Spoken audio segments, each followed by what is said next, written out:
I came back for the love of this, to come and shut this man up, a little rat, a little weasel, and that's it. I came back for the love of fighting and the love of war, and this I am going to truly, truly love, putting a bad beating on this little glass jaw rat. What's up, everyone, and welcome back to Fight Grid.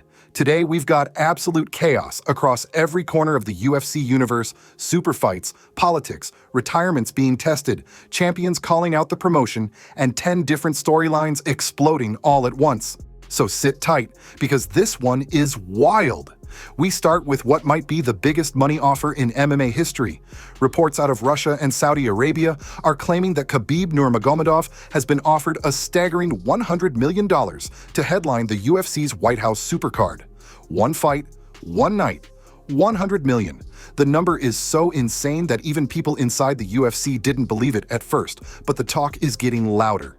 According to multiple sources, Saudi businessmen are ready to bankroll the entire purse if Khabib agrees to return. And here's where it gets even crazier. Donald Trump is apparently fully backing the idea. Trump sees Khabib as the pound-for-pound king who walked away too early, and he wants him in front of the White House crowd. We're going to have a UFC fight. We're going to have a UFC fight. Think of this on the grounds of the White House. We have a lot of land there. We're going to build a little... We're not. Dana's going to do it. Dana's great, one of a kind. We're going to have a UFC fight, championship fight. This is the kind of storyline that feels like a fever dream, but right now, it's more real than it's ever been. Dana's basically praying this is the offer that finally gets Khabib to crack, and this ties directly into the UFC's new approach for the event.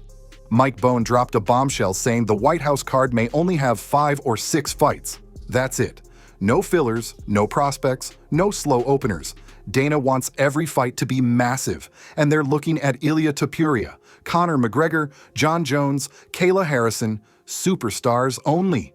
The UFC wants the entire night to feel like a co-main and main event stacked on top of each other, and the limited spots mean fighters are already panicking. Everyone wants a place on the card, but the UFC is keeping the list microscopic. Speaking of Ilia Topuria, things got real interesting when TJ Dillashaw came out and said Ilia is basically running from Arman Tsarukyan. Ilia, stop running, Ilia. Stop running, Ilia. Good boy. I'll make it quick, no worries. Good boy. On the Jackson podcast, TJ said Ilia talking about moving to 170 to fight Islam makes no sense, and that the only real reason to even bring up a move like that is to avoid the one guy who matches up terribly with him, Arman. TJ literally said, "Who wouldn't want to run from Arman? I'm running right now and I don't even know him." And the clip blew up instantly.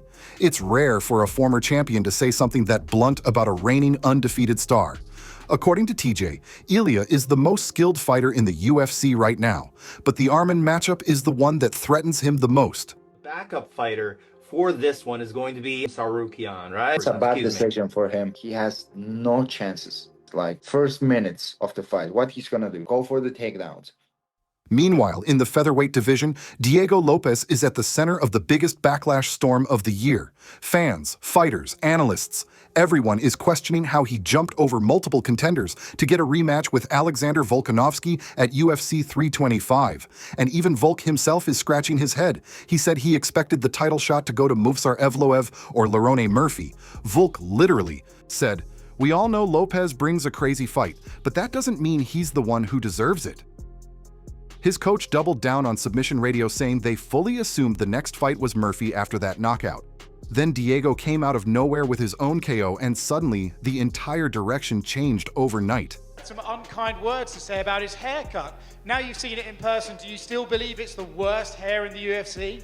I don't think it was unkind words. You know, I was just saying that, you know, you had the mullet at the back, and then at the front, it was just a whole different vibe. I started getting the, "'Cause tonight will be the night that I will fall for you."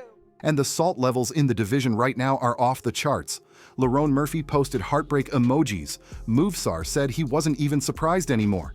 Aljo Sterling went nuclear with a rant calling the decision a popularity scam.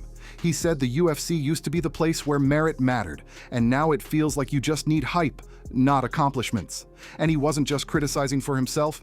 He said the whole division is being treated like a marketing project instead of a sport. But Diego fired right back. He went on social media and dropped a picture captioned, "My face when I saw everyone crying." He basically told contenders they're whining online because they're inactive and boring, and that momentum matters more than ranking. Speaking of momentum, Justin Gaethje is all in on the chaos. After getting booked against Paddy Pimblett for the interim lightweight title, Justin posted that he got the perfect dance partner. I'm in a fight over here with the team over who you want, so you solve this. Do you want to see Gaethje fight Ilia Topuria, or do you want to see Paddy the Baddie fight Ilia Topuria? The whole team says, chill, you're out of your mind. You have two global superstars in Ilia Topuria versus the Paddy Baddie. Don't run the risk of losing that fight. The timing, the spotlight, the Paramount era, he's loving every second of it. And he's right. Whether fans agree with the matchmaking or not, Gaethje versus Paddy is a guaranteed banger. The problem is, the lightweight division is on fire right now, and Arman Tsarukyan looks like he's about to be the biggest victim of the UFC's new entertainment-first matchmaking. Arman might end up sitting an entire year without a title shot, and fans are losing it. Even fighters are calling it disrespectful. Paddy, meanwhile, is leaning into the drama. In a UFC promo, he laid out his entire 2026 plan in one go. First, he's grabbing the interim belt against Gaethje in January, then he's unifying against Ilia in the summer, and then he's going after Arman right after. He even called him Little Posh Boy and said he'd punch his head in. And if that wasn't enough, Paddy trolled Arman on Twitter with a simple, "You like apples?" He had 8 losses. That's crazy. And like, you wanna bring that guy to fight for the title is 8-0, 8-0, 2-0. Oh, that's pretty bad when you put it that way. The reaction has been split. Half the internet is laughing, the other half is furious. All right, we're only halfway through this storm. Let's keep this rolling because things only get messier from here. With all the noise surrounding the interim title fight, Arman Tsarukyan is doing the one thing he always does when the UFC sidelines him. He's grinding. Arman posted another one of his massive meals and training clips, basically showing everyone that he's staying locked in even while the division turns into a circus. It's almost like he's trying to say, go ahead, play your games, I'll smash whoever comes out on top. And honestly, with the UFC pushing entertainment so hard right now, Arman has unintentionally become the division's silent villain, the guy nobody wants to fight but everyone has to answer to eventually. Meanwhile, Diego Lopes didn't just fire back at the critics, he doubled down. After Sterling's rant and the fan meltdown, Diego posted again, laughing at people saying he didn't deserve the shot. He even threw shade at contenders like Movsar and Lerona Murphy, saying they sit around waiting while he stays active. Diego knows he just got the opportunity of his life, and he's owning it. Love him or hate him, Lopes is treating this moment like he earned it with fire, not with rankings. And that's exactly why the UFC gave him the fight. He's explosive, he's reckless, and he makes every matchup feel dangerous. But let's go back to the White House Supercard, because this is where the entire thing starts to look like a movie. Behind the scenes, Dana White is reportedly calling every superstar he can. Conor McGregor is still the main target to headline the card against Michael Chandler, but the UFC isn't taking any risks with Conor's unpredictability. So they've already floated Jon Jones as an emergency backup. Imagine that. The UFC literally planning, if Conor backs out, call Jon Jones and tell him to show up at the White House.